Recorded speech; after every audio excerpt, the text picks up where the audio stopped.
seluruh Tiongkok sana itu waktu pembelanjaan negara itu juga yang sangat kurang. Saat itu mulai dari tahun 2000-an ya, mungkin provinsi-provinsi di pesisir laut itu sudah yang maju terus. Tapi di Tiongkok Barat atau Tiongkok Timur Laut sudah ditinggalkan karena transformasi usahanya dilakukan sangat susah dan sangat lambat, mengakibatkan itu sekarang ada banyak itu generasi muda berasal dari provinsi di Tiongkok Barat atau Tiongkok Timur Laut. Mereka dari naskah ke luar provinsi, khususnya misal ke kota-kota besarnya Beijing, Shanghai, mungkin dan sudah banyak itu pabrik-pabrik di Tiongkok Selatan seperti kita semuanya mendapat pabrik manufakturnya, buat sepatu, buat barang-barang elektronik, HP gitu. Ya.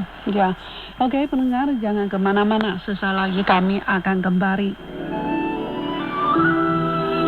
Orbit, obrolan santai serba-serbi Tiongkok, membahas beragam peristiwa Tiongkok. Pendengar tadi Yung Bang sudah menjelaskan fenomena yang terjadi di Tiongkok ya, jadi perbedaan antara bagian timur sama bagian barat dan timur laut ya.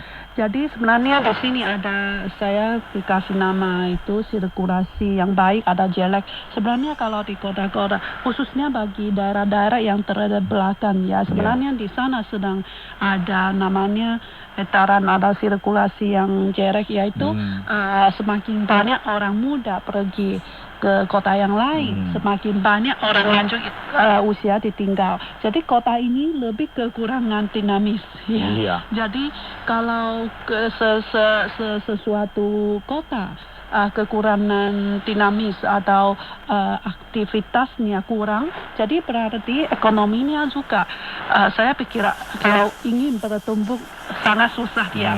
Jadi oleh karena itu di sana juga menghadapi banyak masalahnya. Tapi untung sekali sekarang ada beberapa perusahaan online, mereka sudah menyadari masalah ini juga.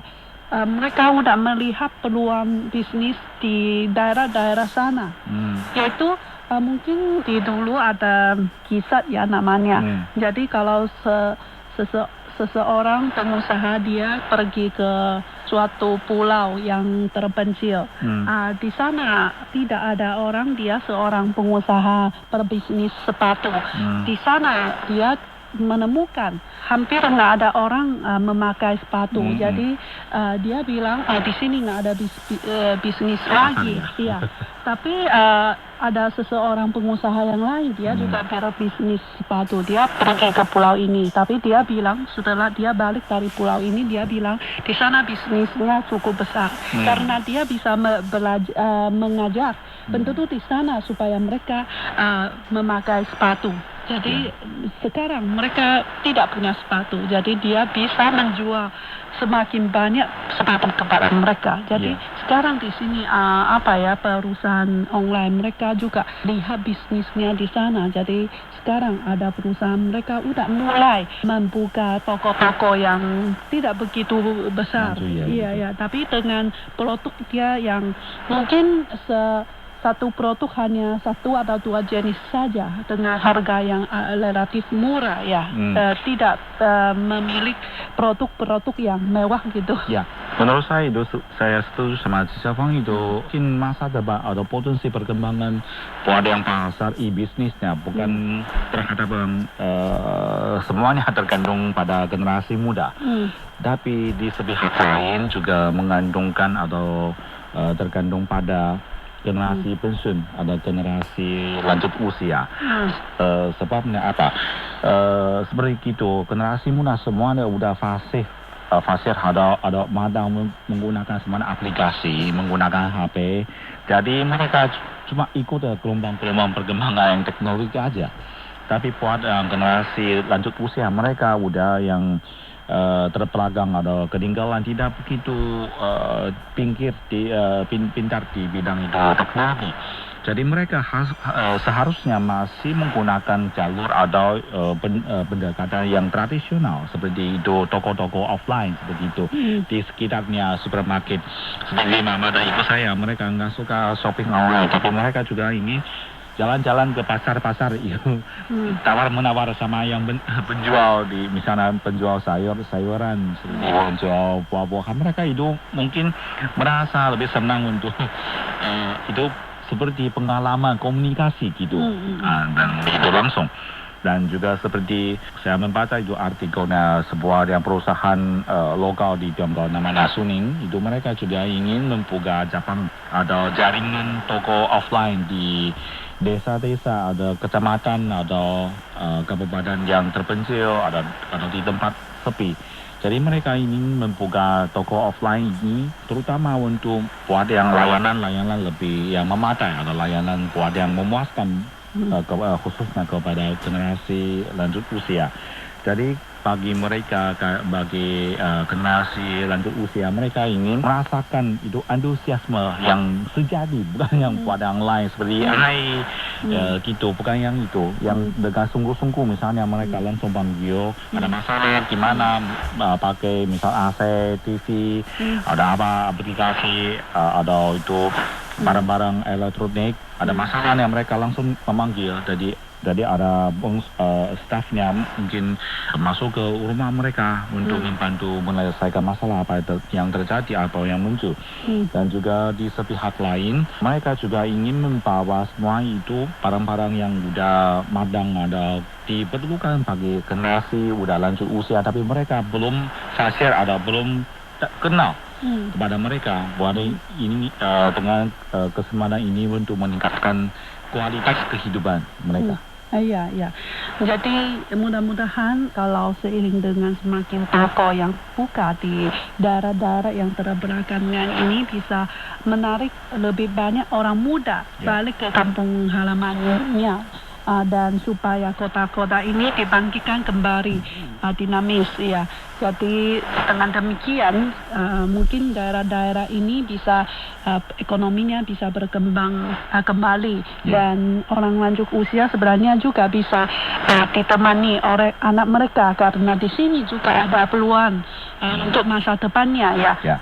Sebenarnya hal ini pernah juga terjadi di provinsi Sichuan ya. Dulu Sichuan merupakan provinsi yang populasinya paling banyak keluar ke kota-kota lain cari nafkah. Tapi seiring provinsi Sichuan ekonominya berkembang pesat dan usaha pariwisata provinsi Sichuan juga berkembang. Jadi sebenarnya sekarang semakin banyak orang Sichuan mereka balik lagi ke kampung mereka ya. Dan juga karena ekonominya berkembang, jadi di mana-mana bisa lihat restoran masakan Sichuan. Ya, katanya saya membaca suatu artikel katanya masakan provinsi Sichuan khususnya nama ikan asam atau asin itu merupakan masakan yang paling digemari oleh seluruh Tiongkok, yaitu ini sangat luar biasa ya. 水煮鱼kan hidup. Ya. Ikan yang pedas ya. Pedas ya. Dan juga asin ya. Jadi katanya ini masakan paling digemari oleh seluruh Tiongkok. Jadi itu 酸菜鱼kan. Iya. Jadi orang asin.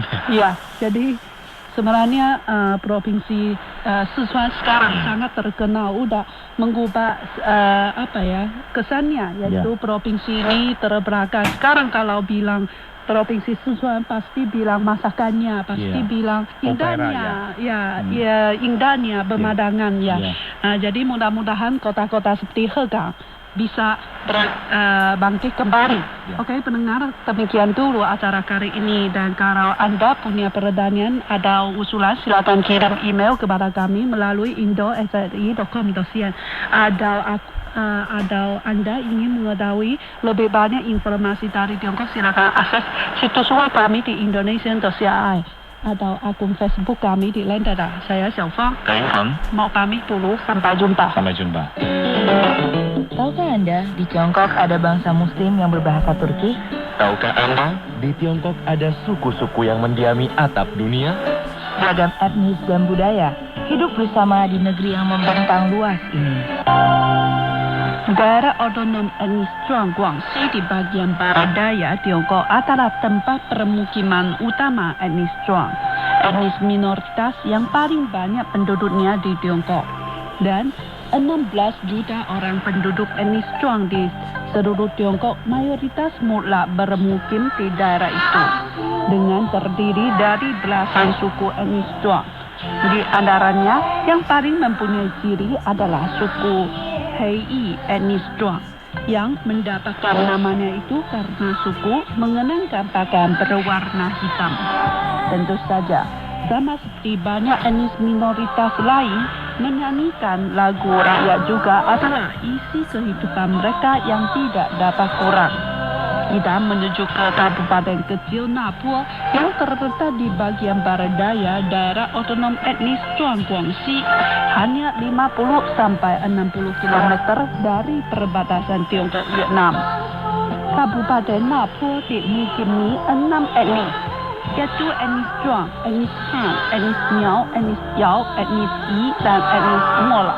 Di antaranya etnis Zhuang berpenduduk paling banyak, sedangkan suku etnis Hei Zhuang mempunyai penduduk 50.000 orang lebih, yang biasanya dipandang sebagai fosil hidup etnis Zhuang zaman kuno.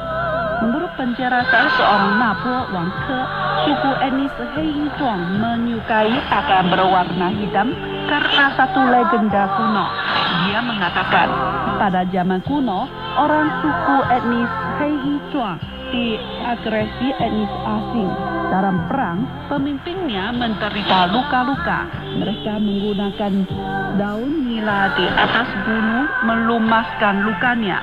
Luka-lukanya kemudian cepat sembuh. Setelah menang perang, pemimpin mereka memerintahkan penduduk suku etnis Hei Zhuang memperluas tanaman nila dan menenun kain baju dengan serah tanaman nila.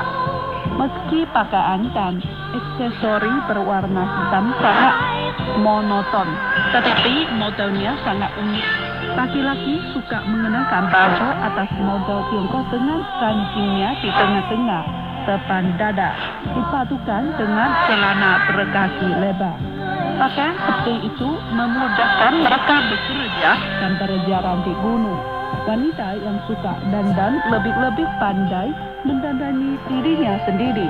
Mereka suka mengenakan baju atas model pendek yang ketat dengan keras bundar, celana berkaki lebar, selemek dari kain berwarna hitam, ikat kepala dari kain berwarna hitam sehingga kelihatan sangat bersemangat lagi lepas batas.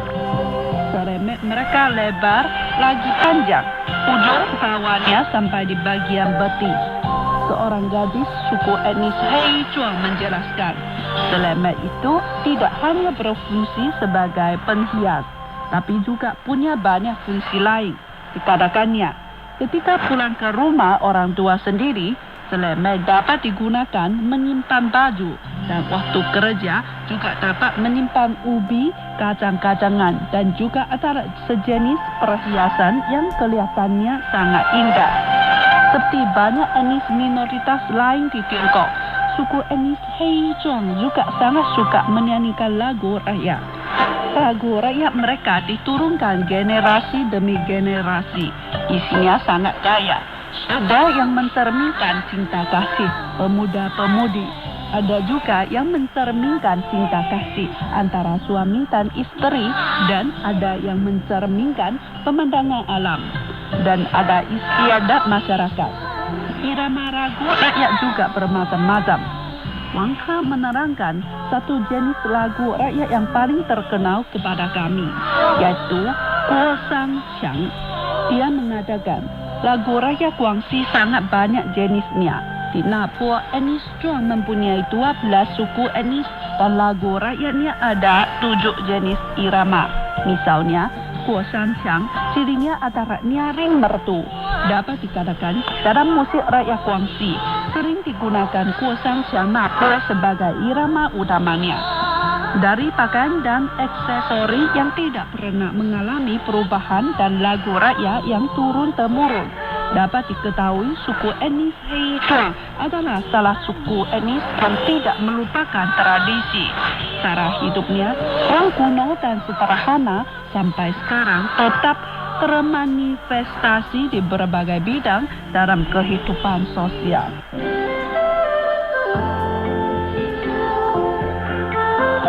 Inilah Suara Laut Tiongkok Selatan, persembahan China Radio International.